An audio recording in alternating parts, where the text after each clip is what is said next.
Hay gratitud en mi corazón, porque aunque tengo la seguridad que la salvación proviene de ti, nosotros somos tus instrumentos, vasijas de barro débiles y quebradizos, vasijas de barro necesitados de ti. Pero en esas vasijas de barro está el poder del Espíritu Santo para proclamar las buenas nuevas de salvación en Jesucristo tu Hijo. Padre, que haya gracia delante de ti, que haya gracia delante de tu iglesia, que tú me sostengas con tu poder para honrar tu santo y precioso nombre.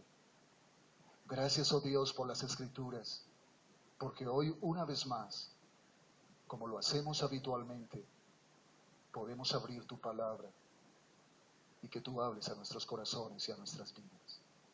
Te lo agradezco, oh Dios, en ese nombre que es precioso por sobre todo nombre, en Jesucristo tu Hijo. Amén. Quiero que miremos en Mateo capítulo 17, versículo 22-23. Dice así, Mateo capítulo 17, versículo 22-23. Estando ellos en Galilea, Jesús les dijo, el Hijo del Hombre será entregado en manos de hombres y le matarán, mas al tercer día resucitará. Y ellos se entristecieron en gran manera.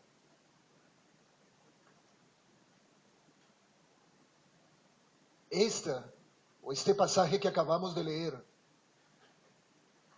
es la segunda predicción del Hijo del Hombre con respecto a a sus padecimientos, a su muerte y a su resurrección.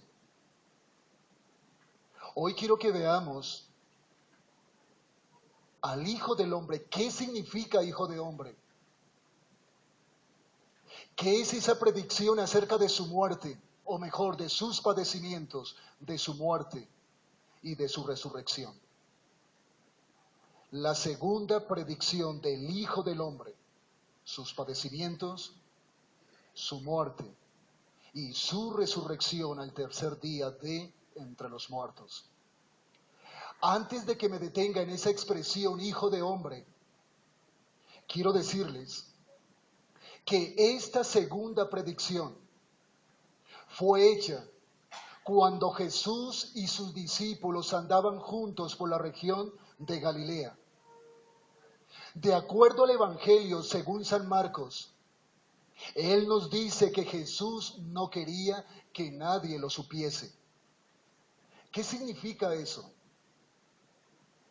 Que Jesús estaba desarrollando una tarea muy, pero muy especial con sus discípulos. La tarea que Jesucristo, el Hijo de Dios, estaba desarrollando con sus discípulos era entrenándolos, enseñándoles acerca del reino de los cielos, pero también preparándolos para la cruz. Y creo que no hay nada más doloroso cuando un ser amado se acerca y nos dice, debe de estar preparado porque está mi partida muy cercana. Jesús no solamente les enseña acerca del reino de los cielos, sino también quiere preparar sus corazones porque la cruz está cerca. Ahora, hermanos, Él necesitaba para comunicar estas cosas pasar tiempo a sola con sus discípulos y hablarles directamente a sus corazones. En la primera predicción que Jesús hace, que ahora la vamos a ver, Jesús simplemente hace referencia a la necesidad de ir a Jerusalén a padecer, morir y resucitar. Pero en esta segunda predicción ya no está hablando de una necesidad. Jesús está hablando de la certeza de su pasión, de la convicción y de la seguridad que Él tiene de tener que ir a Jerusalén a padecer, a morir, pero a resucitar al tercer día. Así que su muerte es inminente. No hay nada que hacer. El fin está cerca. ¿Cómo nos sentimos nosotros cuando un ser amado nos dice, el tiempo de mi partida está cercano? Voy a padecer, voy a morir, pero voy a resucitar al tercer día, aunque ellos no entendían absolutamente nada acerca de su resurrección. El Evangelio de Juan nos muestra cómo Jesucristo, el Hijo de Dios, anima a sus discípulos. Cómo Jesús quiere confortar sus corazones en medio de su profunda tristeza. Jesús les dice cosas como, no se turbe vuestro corazón. Creéis en Dios, creed también en mí.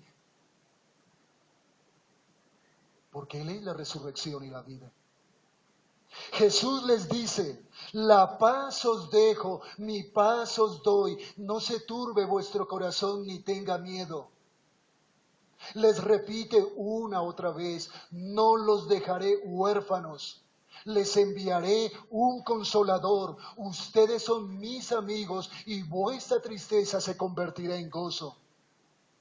Tengan en mi paz, en el mundo tendréis aflicción, pero confiad, yo he vencido al mundo. Y es la misma exhortación que nosotros estamos recibiendo hoy en día.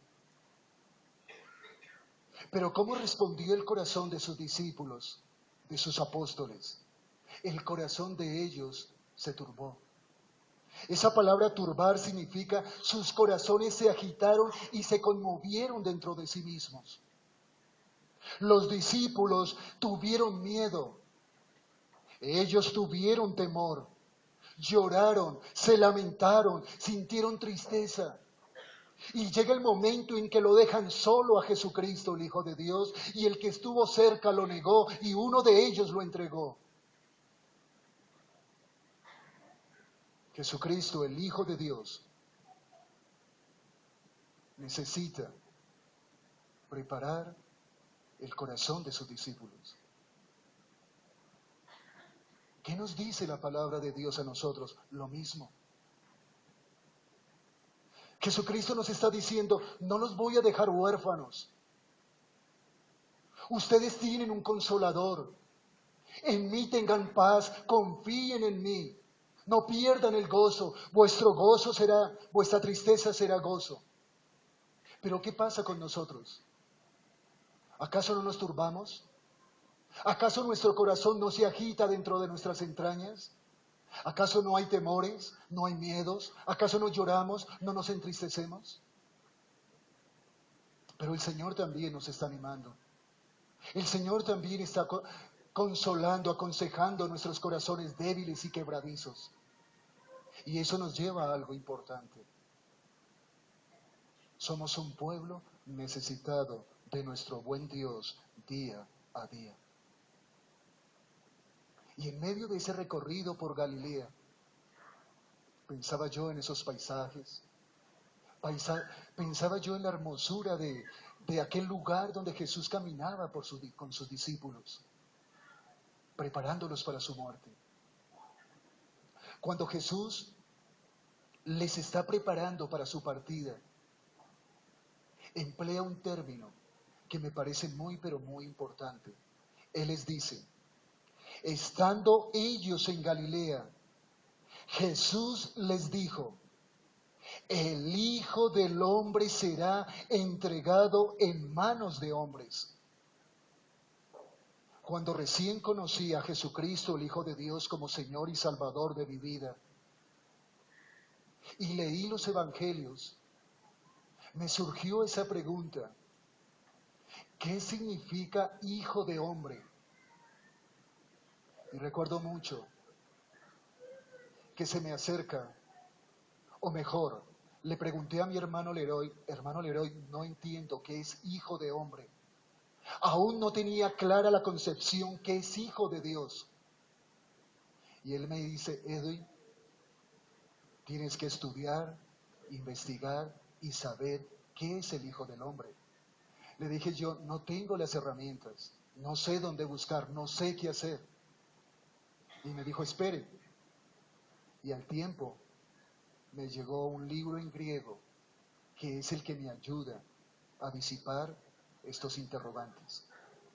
Uno muchas veces busca en griego una palabra y de una manera personal, no porque yo sepa griego, yo no sé hebreo, no sé nada de griego ni de hebreo, pero sí tengo herramientas para poder saber qué significa una determinada palabra.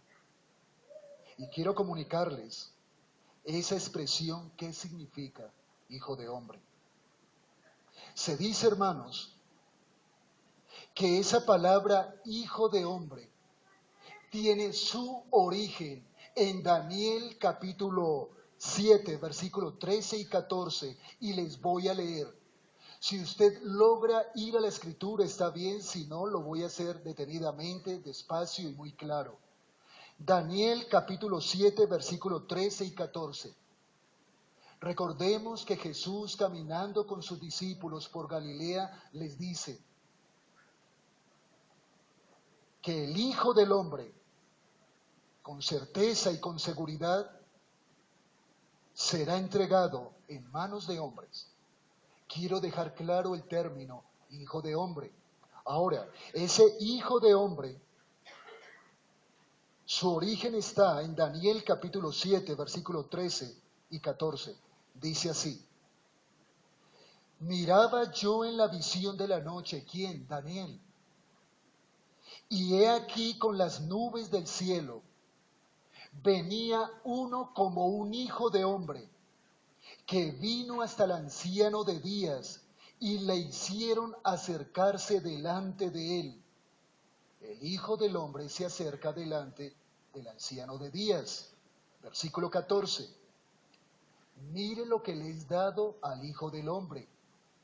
Y le fue dado dominio, gloria y reino, para que todos los pueblos, naciones y lenguas le sirvan. Su dominio es dominio eterno que nunca pasará y su reino uno que no será destruido. Ahora, ¿qué le fue dado al Hijo del Hombre? Dice el texto, le fue dado dominio, gloria y honra y reino. Dominio, gloria y reino. Para que el Hijo del Hombre pueda obtener el dominio, la gloria y el reino, ¿qué es necesario antes de que se le dé ese honor y esa gloria? Se requiere de humildad, sufrimiento, padecimiento, rechazo y muerte. Así que esa expresión, ese término, hijo de hombre, significa la humillación de nuestro Salvador, pero además su exaltación. Eso es lo que significa hijo de hombre. Está haciendo referencia a la humillación de nuestro Salvador, pero también a su exaltación como ningún otro ser sobre la tierra. Ahora, ese hijo de hombre sí tiene relación con su humanidad, claro que sí. Ese hijo de hombre tiene relación con su ministerio mesiánico, claro que sí. Pero básica y fundamentalmente significa la humillación de nuestro Salvador y su exaltación. ¿Saben? Jesucristo se identifica con ese título. Él lo acepta y lo aplica a sí mismo. Él es el Hijo del Hombre, aquel que ha de ser humillado, pero también aquel que ha de ser exaltado por sobre todo nombre, por encima del cielo, por encima de la tierra y de lo que hay debajo de la tierra. Un día No va a haber una rodilla que no se humille y reconozca, que no se doble y reconozca que Jesucristo es el Señor, para honra y gloria de Dios Padre. Me puse a pensar, ¿desde qué momento inicia la humillación del Hijo de Dios, del Hijo del Hombre? Y es indiscutible, hermanos queridos, que esa humillación inicia desde el momento de su concepción en el vientre de María. Es indiscutible que esa humillación inicia en el momento de su encarnación, de su nacimiento, en la etapa de crecimiento, en su edad adulta, en su ministerio. Algo que me llamó poderosamente la atención es que la mayoría de los habitantes de las diferentes regiones lo rechazaron. Los habitantes de Samaria no le quisieron dar hospedaje. Los habitantes de Gadara le dicen, por favor, vete de nuestros contornos. En Galilea, él no quiso hacer más milagros porque la gente no le creía. Así que, hermanos, aún desde el momento que nació, no se halló lugar en él en el mesón, para él en el mesón. Nosotros podemos decir hoy que los habitantes de la tierra no lo querían tener. Y permítanme expresarme así. Para colmo, el cielo lo abandonó en su humillación. Así que la predicción de Jesucristo, el Hijo de Dios, acerca de su padecimiento, de su muerte y de su resurrección, es causa de dolor profundo para él. Por eso él es el verdadero Dios hombre. Un día me preguntaron, ¿quién murió en la cruz? ¿Dios o un hombre? El Dios hombre murió en la cruz. ¿Quién resucitó de entre los muertos? ¿Dios o el hombre? El Dios hombre resucitó de entre los muertos. Y él sufrió profundamente. Esa palabra que la tengo tan arraigada en mi corazón. Padre mío, si es posible, pasa de mí esta copa, pero no se haga mi voluntad sino la tuya. ¿Y qué hizo el cielo? Guardó silencio. No había otro medio, no había otra manera para el perdón del pecado. Los padecimientos, la muerte y la resurrección del Hijo de Dios. Ahora, ya como tenemos claro acerca de la expresión Hijo de Hombre, la humillación de nuestro Salvador y su exaltación, vamos a pasar, en primer lugar, la predicción de sus padecimientos. Ahora, para esta predicción de sus padecimientos, quiero que vayamos a la primera predicción. Cuando hablo de predicción es profecía. Ahora, vayamos a Mateo capítulo 16, versículo 21. Ahí está la primera predicción o profecía acerca de sus padecimientos, de su muerte y de su resurrección. Versículo 21 dice así. Desde entonces comenzó Jesús a declarar a sus discípulos que le era necesario ir a Jerusalén y padecer mucho de los ancianos, de los principales sacerdotes y de los escribas, y ser muerto y resucitar al tercer día. Ahora, ¿recuerdan ustedes dentro de qué contexto Jesús dice estas palabras? Jesús dice estas palabras, esta predicción, cuando Pedro hace una de las más majestuosas y grandes confesiones. ¿Recuerdan ustedes, hermanos, que Jesús le dice a sus discípulos, ¿quién dicen los hombres que soy yo?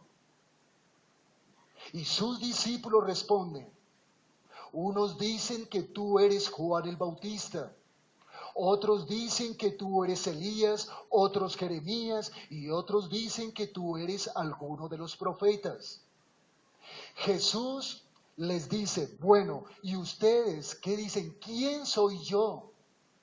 Es como si hoy yo preguntara a la multitud, a ustedes, hermanos, ¿quién es Jesús de Nazaret? Y Pedro, tomando la vocería y la iniciativa de los discípulos, da una respuesta impresionante. Pedro dice, tú eres el Cristo, el Hijo del Dios viviente. Y Jesús le dice, bienaventurado eres Simón, hijo de Jonás, porque no te lo reveló sangre ni carne, sino mi Padre que está en los cielos. La salvación proviene de Dios total y absolutamente de Él. Y eso se lo reveló el Padre a Pedro. Tú eres el Cristo, el Hijo del Dios viviente. Jesús, ante semejante confesión de Pedro, ¿qué hace él? La acepta. Jesús le está diciendo a Pedro, sí, yo soy el Mesías largamente esperado. Yo soy el Cristo, el ungido, el escogido por Dios para llevar el pecado de muchos, para la salvación del hombre. Él es el escogido de Dios. Ahora, en esta primera predicción, Jesús no está hablando con palabras veladas, con palabras poco entendibles o con palabras no claras. Porque Jesús ya les había hablado acerca de sus padecimientos, de su muerte y de su resurrección, pero con palabras veladas. Recuerda que les dijo a los fariseos, a los escribas y a los discípulos, la única señal que yo les voy a dar es la señal de Jonás. Así como Jonás estuvo en el vientre del pez durante 3 días y 3 noches, así el Hijo del Hombre estará en el corazón de la tierra durante 3 días y 3 noches. ¿Quién entendió eso? Ni sus discípulos, y los fariseos y escribas menos. Pero aquí Jesús está hablando claramente de una necesidad. Con una claridad ya bastante amplia, por decirlo así.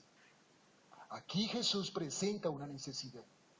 La necesidad de sus padecimientos, de su muerte, pero también de su resurrección. Ahora, de acuerdo a esto, ¿qué le dejó claro? ¿Qué dejó claro Jesús en el corazón de sus discípulos?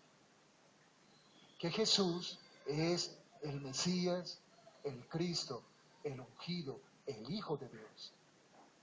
Cuando Jesús deja esto claro en el corazón de sus discípulos, pasa inmediatamente a comunicar la terrible verdad de sus sufrimientos, de sus padecimientos, de su muerte, de su sepultura y de su resurrección.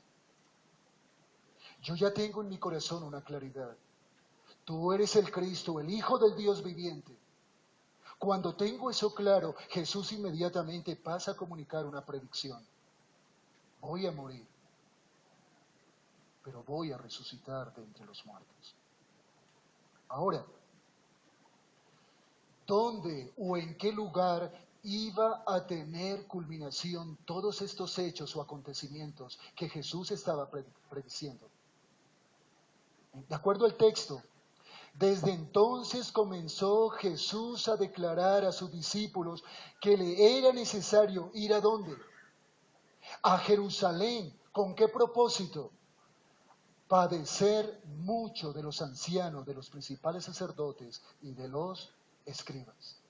Él tenía que ir a Jerusalén, la santa ciudad, la ciudad del Rey Eterno, la ciudad donde se encontraba localizado el tabernáculo, donde allí estaba la presencia de Dios prometida, el lugar donde se llevaban a cabo los sacrificios y por lo tanto la ley ceremonial. Allí en Jerusalén, Jesucristo, el Hijo de Dios, tenía que padecer. Así que Jesucristo tenía que ir allí para satisfacer las demandas de la ley. Es decir, Jesucristo, el Hijo de Dios, debe pagar el castigo por los pecados del pueblo. Y él tenía que andar en perfecta obediencia a la voluntad del Padre. Y además en Jesucristo, el Hijo de Dios, se cumplieron las profecías del Antiguo Testamento, o se han de cumplir, en relación a su muerte, a sus padecimientos, muerte y resurrección. Ante esto, ¿qué podemos decir? Yo estudiando decía, ante esto podemos decir, he ahí el Cordero de Dios que quita el pecado del mundo. Podemos decir, he ahí a Jesucristo, el Hijo de Dios, como el único mediador entre Dios y los hombres. Jesucristo como el camino, la verdad y la vida. Jesucristo como aquel que tiene la capacidad de saciar al hambriento y al sediento espiritualmente. Jesucristo aquel que puede dar vida a huesos muertos. Jesucristo aquel que puede traer luz al que está en tinieblas. Aquel que puede liberar a los esclavos, a los oprimidos por causa del pecado. Él vino a declarar libertad a los presos.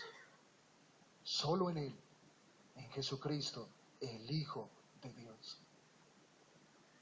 Dice, el que no ama, no ha conocido a Dios, porque Dios es amor. ¡Qué inmenso amor el de Dios! Nuestros hijos a veces nos hacen sufrir.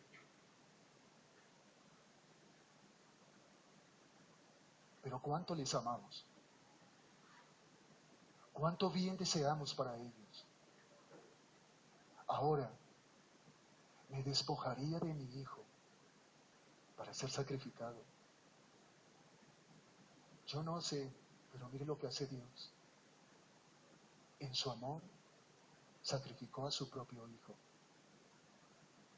Y ese amor es el que Él nos demanda a nosotros, los unos a los otros. Ahora, además de que Él tenía que ir a Jerusalén,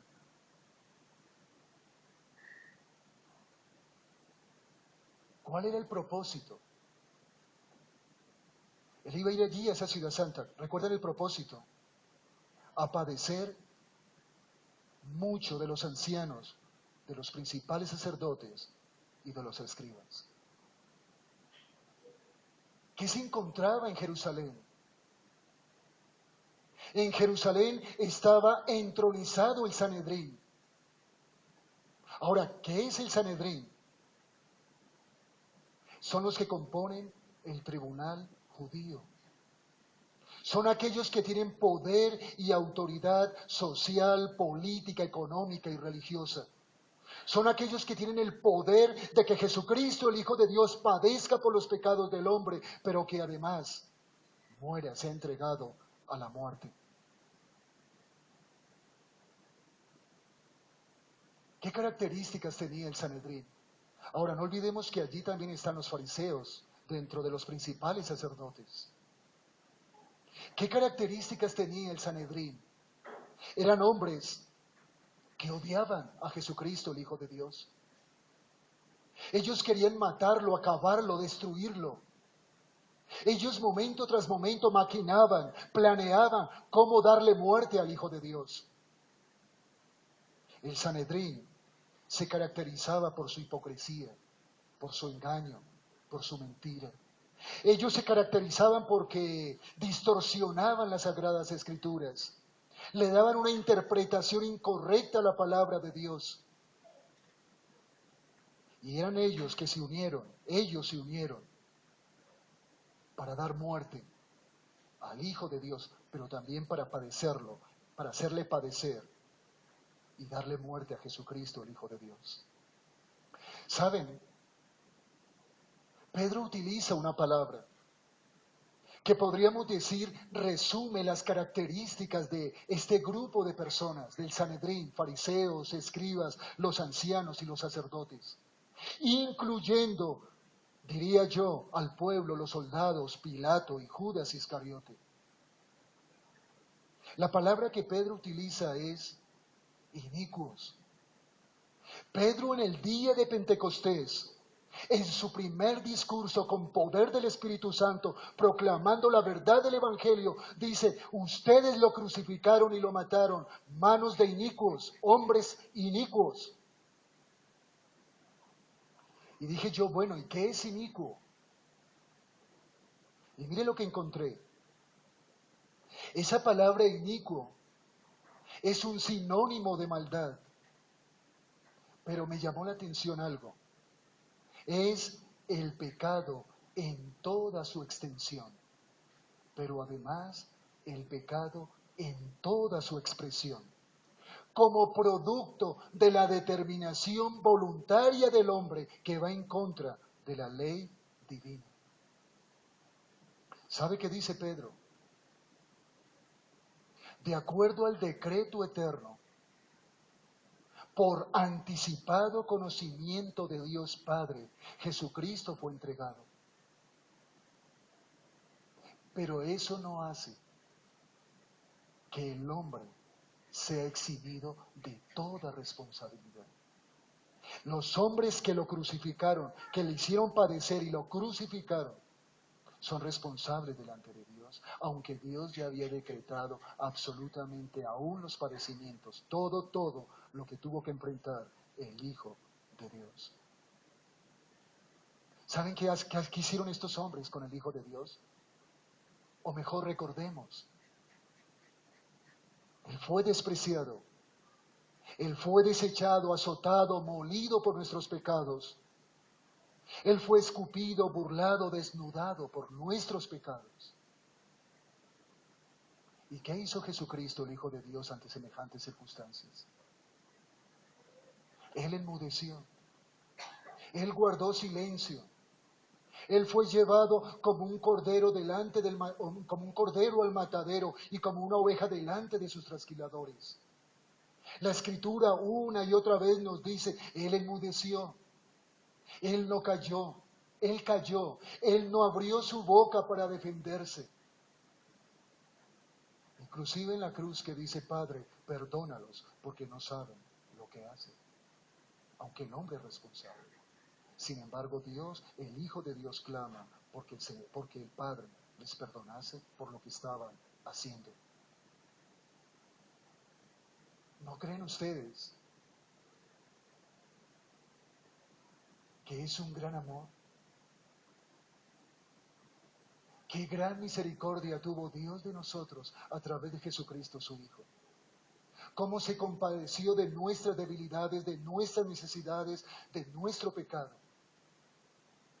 ¿Cómo éramos nosotros? Como mujer abandonada, como mujer triste de espíritu, dice la Escritura. Dice él, sí, por un momento los abandoné, pero los recogí con grandes misericordias. ¿Sabe qué me llama la atención, hermano? Dice, yo los llamé. Él nos llamó. Pero no quedó todo ahí. Nos recogió. Y lo hizo con grandes misericordias. Ese es nuestro Redentor. Un Dios de amor. Un Dios de gracia. Un Dios de misericordia.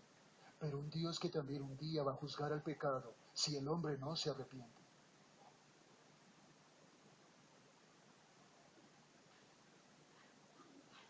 Lo matarán. Lo matarán. El Hijo del Hombre será entregado en manos de hombres y lo matarán. ¿Qué significa esto?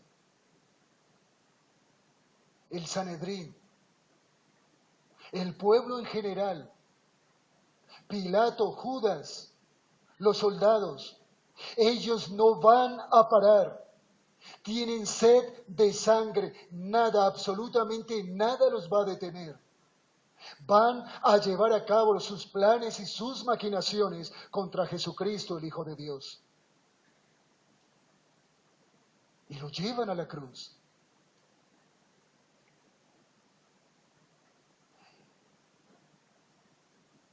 Y algo precioso es que cuando Jesucristo estaba allí en la cruz, Dice Juan, y Jesús dice o emplea la siguiente palabra: consumado es. Albert compartió algo el domingo, o no algo, compartió acerca de esto el domingo. Y decía Albert, consumado significa he acabado, he terminado, he llevado a su fin la obra que Dios Padre me pidió que llevase a cabo, la obra que Dios Padre me encomendó.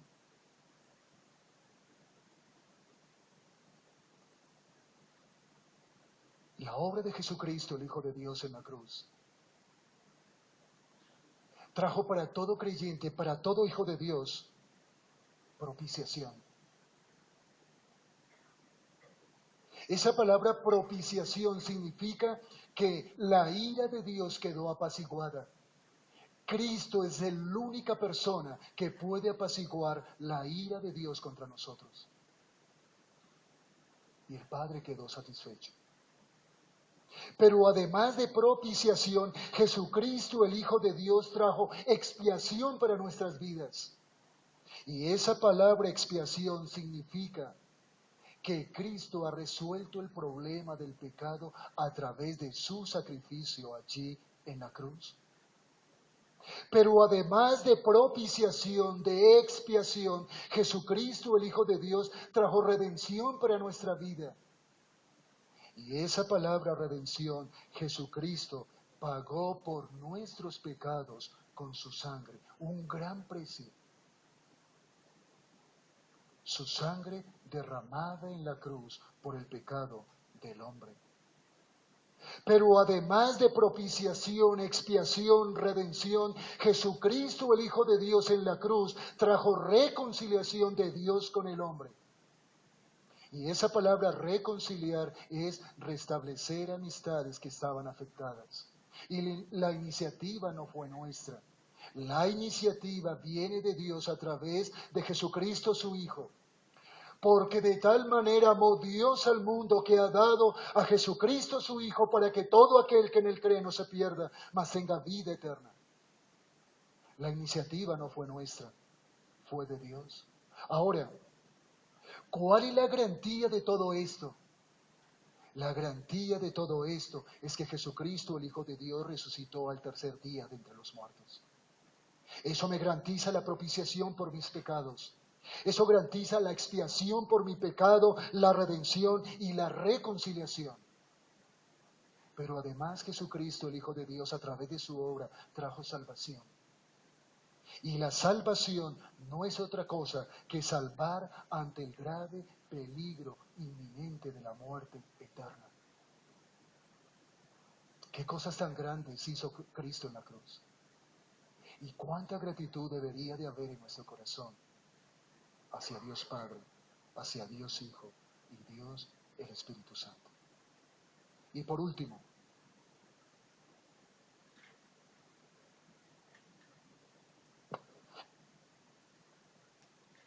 la predicción de la resurrección. ¿Ustedes creen, hermanos, que sus discípulos entendían acerca de que Él iba a resucitar al tercer día? Ellos no entendían. Ellos se consumieron de gran tristeza porque sabían que sí, que Él iba a padecer, lo entendían. Y que Él iba a la cruz a morir, pero no entendían que el Hijo de Dios iba a resucitar entre los muertos. Ellos no entendían ni la necesidad ni la certeza de su pasión y mucho menos el anuncio de su resurrección. Ellos no lo entendían. Sí se entristecieron, pero no entendían, no comprendían que Él iba a resucitar al tercer día. Marcos dice que ellos no entendían esta palabra, pero que además tenían miedo de preguntarle: Señor, no entendemos. Tú nos dices, vas a padecer, tú vas a morir, pero no entendemos que tú vas a resucitar dentro de los muertos. Y por esa razón se entristecieron. Ahora Jesucristo, el Hijo de Dios, Él tenía el poder de dar su vida. Él tenía el poder de volver a tomar esa vida. No olvidemos que Él es la resurrección y la vida, que Él tiene las llaves de la muerte y del Hades, que el Padre y el Espíritu Santo iban a ser partícipes de la resurrección con poder de entre los muertos. Y no olvido las palabras de Pablo. Pablo, en su primera carta a los Corintios, hace referencia a la doctrina de la resurrección. Y podemos decir, es un texto apologético que presenta defensa de la resurrección, de la doctrina de la resurrección. Y quiero recordar esas palabras. Pablo le dice a los corintios, porque primeramente os he enseñado lo que asimismo recibí, que Cristo murió por nuestros pecados conforme a las Escrituras, que fue sepultado y que resucitó al tercer día conforme a las Escrituras. Pero además de la resurrección de Jesucristo, el Hijo de Dios, hubieron muchos, pero muchos testigos. Se le aparece a Pedro, después a los 12, después a más de 500 hermanos, y por último, dice Pablo, se me apareció a mí. Así que en nuestro corazón debe de haber la certeza, la seguridad y la convicción, no solo de los padecimientos del Hijo de Dios, sino también, y no solo además su sepultura, sino su resurrección de entre los muertos. Eso significa que Jesucristo, el Hijo de Dios, vive, que Él no está muerto. Y Pablo le dice a la iglesia de Corinto, nuestra predicación y nuestra fe no es en vano. No es una fe y no es una predicación vacía. Tiene sentido lo que nosotros hacemos. Pablo le dice a los corintios, no somos hallados falsos testigos de Dios porque Jesucristo realmente resucitó de entre los muertos. No estamos en nuestros pecados porque el Hijo de Dios resucitó como la garantía de nuestra salvación, como la garantía de nuestra redención. Ahora andamos en vida nueva para la honra, la gloria de Dios. Pablo le dice a los corintios, los hermanos, los creyentes que murieron o durmieron, ellos no perecieron. Ellos tienen esperanza de vida. Nosotros, como dice Pablo, no somos dignos de lástima, de conmiseración, porque Jesucristo, el Hijo de Dios, vive entre los muertos. Resucitó al tercer día. Y quiero concluir con esto. Creo yo, o mejor, no tenemos a nuestro alcance la predicción de la muerte, de los padecimientos, de la muerte y la resurrección de Jesucristo, el Hijo de Dios. Nosotros tenemos el cumplimiento de aquellas profecías. Y el cumplimiento de aquellas profecías deben de traer a nuestro corazón gozo. Y Jesús le dijo a sus discípulos, vuestra tristeza se convertirá en gozo. No perdamos el gozo de nuestras vidas. La resurrección de Jesucristo, el Hijo de Dios, debe de traer esperanza.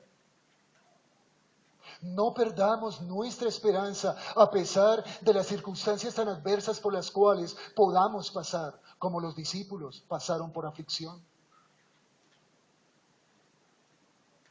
Ese cumplimiento de la resurrección de Jesucristo no solo debe de traer gozo, esperanza, sino también consuelo y confianza a nuestros corazones. Así que demos gracias al Señor. Sigamos elevando cánticos de adoración, de alabanza, de gratitud, no solo por sus padecimientos, por su muerte, sino también por su resurrección. ¿Y esto a qué nos debería de llevar? A no defraudar al Hijo de Dios. A que en nuestro corazón haya realmente un temor reverente por no defraudarle. Que realmente nosotros podamos poner por obra lo que la palabra de Dios nos enseña. Si Jesucristo, el Hijo de Dios, realmente padeció, si Él murió, y si hoy nosotros como iglesia decimos que Jesucristo, el Hijo de Dios, vive, que Él resucitó de entre los muertos, tiene que ser una evidencia clara en nuestros corazones que Él vive en nosotros, en nuestras relaciones mutuas. El que no ama es porque no ha conocido a Dios, porque no puede tener, no está capacitado para tener una relación personal con Él, porque el amor de Dios no ha sido derramado en sus corazones. Porque Dios es amor. ¿Acaso esto no es una evidencia del gran amor de Dios hacia nuestros corazones? ¿Por qué tantas diferencias? ¿Por qué no nos honramos los unos a los otros? ¿Por qué no ejercitamos el perdón, la paciencia? ¿Por qué no nos soportamos los unos a los otros como nos enseñan las Sagradas Escrituras? ¿Por qué no soportamos el ser defraudados o el agravio?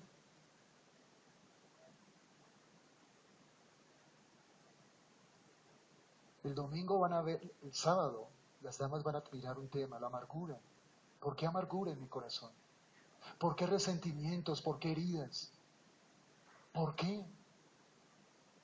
¿Por qué si mi hermano es la imagen de Dios? ¿Por qué si mi hermano en él ha sido derramado el amor de Dios? Que esto nos anime y nos motive, hermanos, a que esto ya no es una predicción, una profecía, es un cumplimiento de esos padecimientos, de esa muerte y de esa resurrección en nuestros corazones. Es una identidad espiritual, una identidad con Cristo, para que así andemos en vida nueva.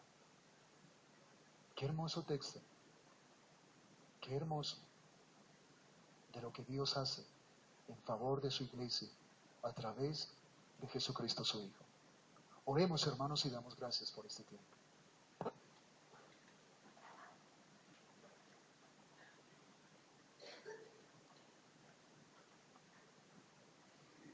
Bendito Padre,